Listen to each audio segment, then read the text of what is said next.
Welcome, everyone. Thank you all for joining us today for our event, Science Policy Fellowships, Past, Present, and Future. We are the UCR Science to Policy program. We're a graduate student-led organization on campus that strives to teach and empower graduate students to be active members of the policymaking world. We do this through a couple of ways. One of them is our Science Policy Certificate program, which is a 10-week course that teaches students what science policy is, how to translate science into policy, how to communicate science and research to non-scientists and policymakers, and how to become a trusted science advisor to legislators. We also do this through our Science Policy Fellowship program, which we've been doing for about 2 summers now. And these fellowships offer graduate students the very unique opportunity to work in a legislative office while they are still in graduate school. These part-time fellowships focus on a single project and can last anywhere from 2 to 4 months to maybe a whole year, depending on what you're working on. Offices will typically have a project in mind, but they may work with you to develop a project that aligns with your interests and experience. Again, this is a very unique opportunity to gain real-world policymaking experience while you're still working towards your degree. So these fellowships are paid positions, and we do currently have funding to support a couple of fellows starting this summer, but we're always looking for more funding to continue these fellowships for years to come. So now I'll hand it over to William Ota, the chair of our Government Relations Committee, who will talk a little bit more about the legislative offices that we've connected with in the Riverside area.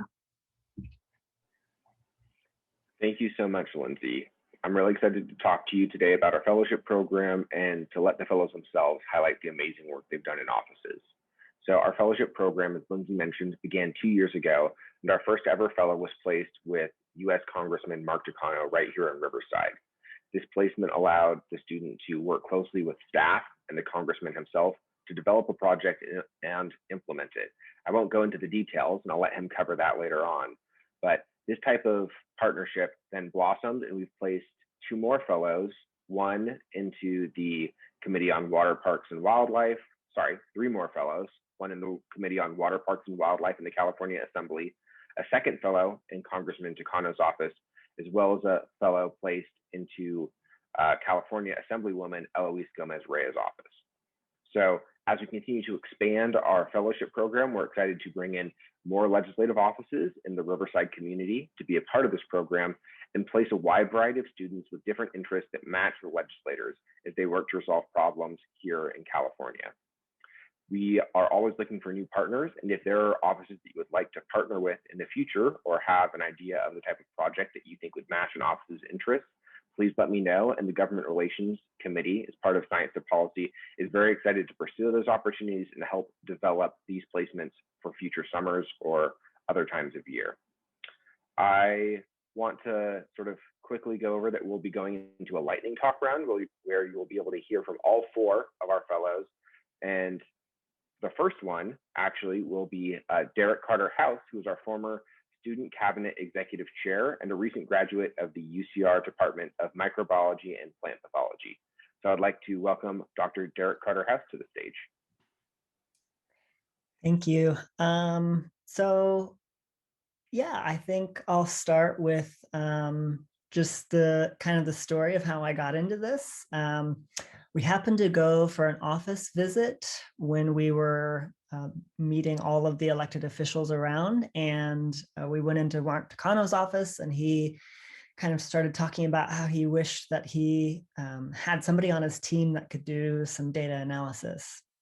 And so I came back the next weekend. I asked Susan, the director of Science Policy, hey, could we maybe set up like a fellowship program and I could get credit for doing this data analysis? And so with that, we basically launched the fellowship program in the summer of 2019. And the office was so excited. They got me a desk in the corner and I got to go there every other day and basically do what I do in science, but for US Census data. So you can go to the next slide. So my PhD was in fungal genomics, and I worked on the 1,000 Fungal Genome Project from the NSF and from the Department of Energy. And basically what I did was I took huge data files and created pipelines, algorithms to understand the fungi. And so I did something similar with the veteran data. So we looked at California. We knew, because Takano was the chair of the Veteran Affairs Committee, we knew that California was struggling with providing quality care to veterans. And so all I did was took the census data and wrote a pipeline that basically looked at, what are the quality of the clinics around us? How many veterans are there? So if you look in the top left figure, we can see we've got 3-star at best facilities here in California. And if you look below, we've got, the most veterans of any state, over 1.5 million of them.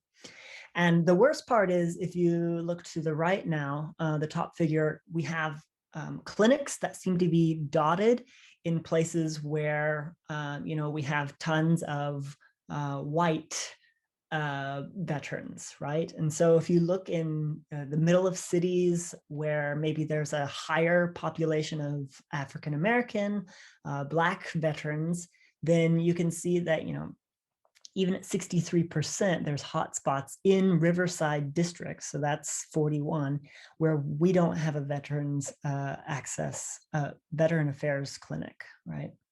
And the last figure is just, we're looking at drive time. So if you think about a veteran who might not be able to afford a car, he has to get on, or she has to get on a bus or take an Uber or whatever that is.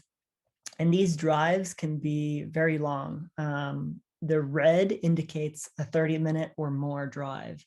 And so you can see that even 30 minutes doesn't cover many spaces. But in Riverside, you're right around the 30 to 45-minute drive time. So yeah, it was a great experience. I found that, there was a lot of things going on at the university.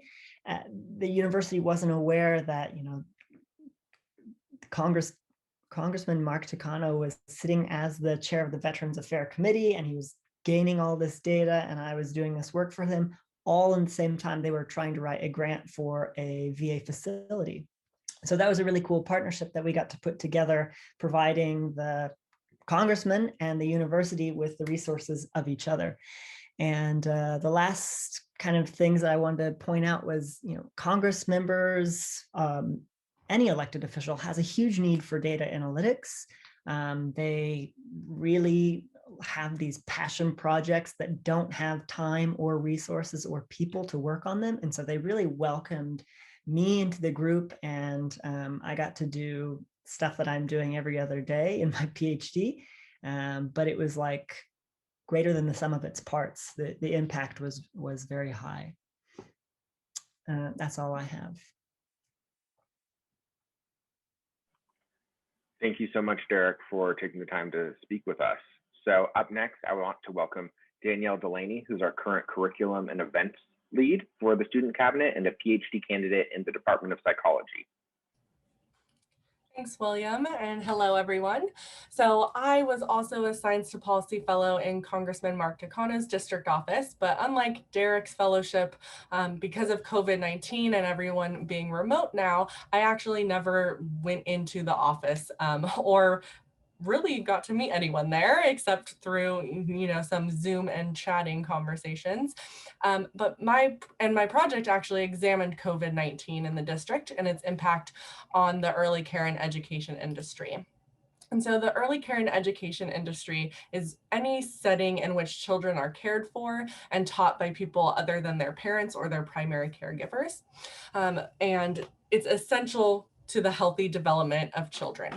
And so in my PhD program, I study parent involvement and adolescents specifically. So this project was somewhat aligned, but it was also a new area, and I learned a lot in this position. So I worked on two main tasks. The first was hosting a webinar with local leaders in the field of early care and education. I worked on identifying important ECE, which is early care and education, organizations in the district. And then together for the webinar, we summarized the impact that COVID-19 had in the industry in California. And then specifically, we looked at the impact on the district itself. I also helped connect these organizations with to Takano's office to distribute important policy information, such as application information for the American Rescue Plan funds, which were available to child care providers. And then the second task I had was to create a report that covered the current state of COVID-19 in the district and summarized our webinar discussion and findings. So the report was a culmination of all the things that was done by working with the child care providers and organizations in the area and for hosting that webinar. And so my work as a fellow revealed that there were major issues in the industry. For instance, even before COVID, the district was a childcare desert, and there were very few spaces for children who needed to have childcare, actually a deficit of over 5,700 spaces. And during COVID, this was exacerbated. So I go into detail in the report on how COVID-19 had this extreme impact and how to thrive post-pandemic, we really need to put these policies in place, but also to have them continue after the pandemic is over. And so from this fellowship experience, I learned, or rather it was reinforced, the value of persistence. So I spent several weeks working to connect with leaders in the early care and education industry, but because they were so overwhelmed with their work and helping to provide for children and families during this national emergency, I had to make sure I highlighted their priorities and demonstrated that we had a common goal, which was to, highlight the early care and education industry issues and also the need for policy change in this area. And so once I did that, many of the local organizations decided to collaborate with us on the webinar. And so these included First 5 Riverside, the Consortium for Early Learning Services, Riverside County Office of Education, and the Child Care Resource Center. And then I also learned that the pace of political office is very different than a research lab in academia. So it felt like whenever I thought I was finished with the project, there were new issues and new updates, specifically in regard to COVID updates and policies. So I updated my report throughout my fellowship tenure several times. However, the quick pace and all these changes is something that really makes working in policy so exciting, because you're able to see the impact that you're having much more quickly than waiting on a publication to come out a year later. And in fact, we are hoping that my report is rolled out by the Congressman's team very soon. So that's exciting. And overall, I learned that the skills that I have acquired and honed in on during my doctoral program are a great asset to a political office. And I hope that my future career will be working in this intersection of science and policy. That was so exciting to hear about, Danielle. Thank you so much. And next up, we have Agnes Varghese, a PhD candidate in the Department of Psychology and our current chair of the External Affairs Committee on the Student Cabinet. Thank you, Will, and hello, everyone. So before my 5th year of grad school, which I'm currently in, I started to think more about my future career path and what kind of relationship it was that I wanted with science policy. And of course, one way to figure things out is to get exposure to working in a place like this, in a legislative office. So last summer, I started reaching out to various offices, and with the help of governmental relations at both the Science to Policy program and also UCR as a whole, I was able to set up a summer fellowship with the Office of Assemblymember Eloise Gomez-Reyes. And then I've been able to continue that relationship to current day through a program with the National Science Policy Network. Now, a little bit more information about the assembly member. She leads the 47th Assembly District, which includes areas in San Bernardino, like Colton, Fontana, Rialto, and Grand Terrace. And during my time as a fellow, she was also appointed to the position of majority leader in the California State Assembly. So it was really interesting being present for an exciting change like that. Now, a little bit more about structure, which you may already know. California Assembly members have capital offices in Sacramento and then district offices in the local area. And I work virtually during this pandemic, like Danielle, as a member of the district office, where most of the team is pretty heavily focused on dealing with constituent issues. So it's a pretty new idea to have a scientist in a district office. So I really had to think about how I could best contribute to my primary task at hand. And that task being assisting in the effort to dismantle systemic racism in the area. A little bit of background on this. So California has about 58 counties, and last summer, San Bernardino became the first county in the state to declare racism as a public health crisis. And the office had me assigned to this issue. And in my effort to help inform future legislation, I decided that I could distribute a survey to the constituents in the area to see which groups are affected most by racial inequalities, how they're being affected, and also what they would like to see happen in the future. So as a fellow working in a district office and also as a social scientist, I thought that there was no better method than being able to get insight from the people themselves, the constituents. And I'm happy to say that in the survey that we gave out, we got about 630 responses, and I look forward to analyzing all the data in the upcoming months.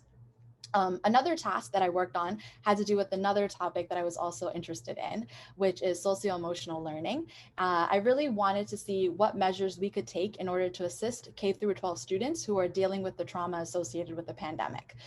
There's the loss of loved ones, the social isolation, and also the financial insecurities. But this project was something that was a little bit more self-directed than office-directed though. So if you want to hear more, I can definitely talk about that in the Q&A. Now, what did I learn from this experience? So a major point as a scientist in a policymaker's office, especially through my survey experiences, I learned what the similarities and differences are in data collection between a political office versus here in academia. So for example, if we look at presentation of data collection. So when you're in academia, you might not always want to straightforward present the questions that you're asking about because it might give away something to the people who are taking the survey. And it turned out that it was sort of the similar situation in the political office as well, because if I were to ask survey questions just based on racial inequities, maybe it would be just a particular group of people who took that survey. So what I ended up doing was expanding it entirely to a current issue survey where I asked about all sorts of issues going on in San Bernardino, and included in that was about the racial inequalities in the area. And so not only was I able to get data from a wider group of people about racial inequalities, I was able to get data about all sorts of other issues as well, which will be useful to the office too. A difference that I learned from academia and political office is how we obtain approval for survey data.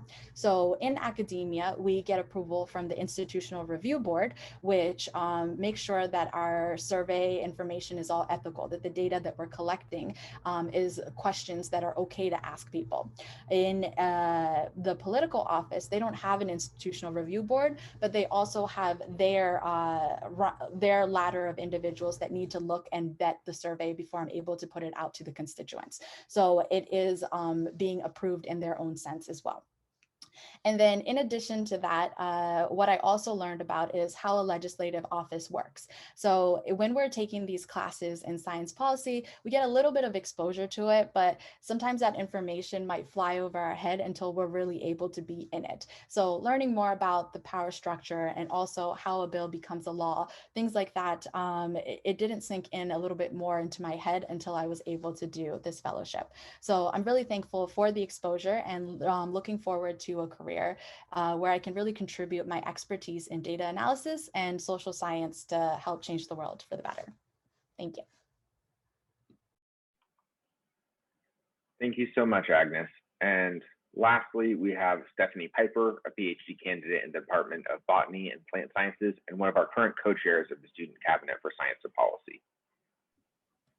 Thank you. So I'm going to talk about my work around the Salton Sea, focusing on working with stakeholders and getting community engagement going. So my fellowship came about differently than some of the other fellows here. So I am placed in the California Assembly Committee, the Office of the Committee on Water, Parks, and Wildlife. So rather than being necessarily under one member, I'm in this committee office.